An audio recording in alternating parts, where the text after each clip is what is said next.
I only picked a few wild berries by the side of the road. I never expected them to be a trap set by a man-eating flower. I cut through the vines just in time with the sword in my hand. The man-eating flower returned to its original form, and the metal sphere beside me told me the rules of survival. Eat or be eaten. All I remembered was waking up inside a glass tank. I didn't remember who I was. All I saw was a metal sphere constantly asking me if I was hungry. After that, the metal sphere took me into the jungle. I pulled out a massive sword. It told me that as long as I could make it out of this maze, I would be free. At first I ignored it until I came to a barren wasteland and was about to drink from a small pond. Driven by hunger, I picked up the sword and began chasing down a small beetle. With the metal sphere encouraging me, I finally completed my first hunt.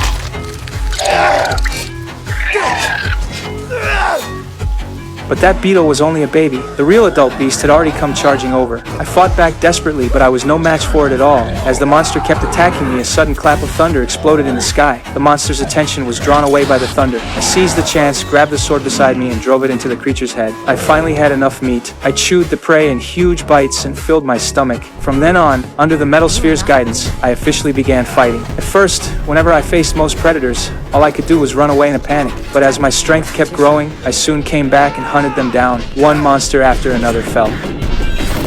I arrived at the ruins where the final battle would take place. This was the exit out of the maze, but ghosts began appearing all around me. Then a giant beast glowing with red light descended from the sky.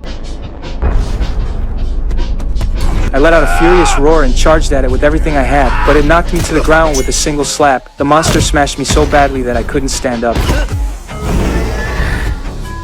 I lay on the ground, bleeding non-stop, but the metal sphere had already seen all of this coming. It suddenly opened its mouth and burrowed into my body. Only then did I understand. I was just a vessel it had raised for itself. It helped me survive, for no other reason than to use my body to escape the maze. As the metal sphere grew stronger, the giant beast was instantly devoured by it. Just as it was about to leave, I unleashed an astonishing force of will. I shoved my hand straight into my chest and ripped the metal sphere out in one motion.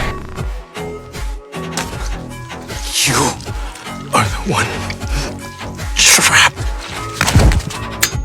The metal sphere reached the exit and watched as the gate was sealed once again. This was the closest it had ever come to escaping, but it had plenty of time. Afterward, a new body was once again bred inside the laboratory, and the metal sphere spoke those words once more. You must be hungry.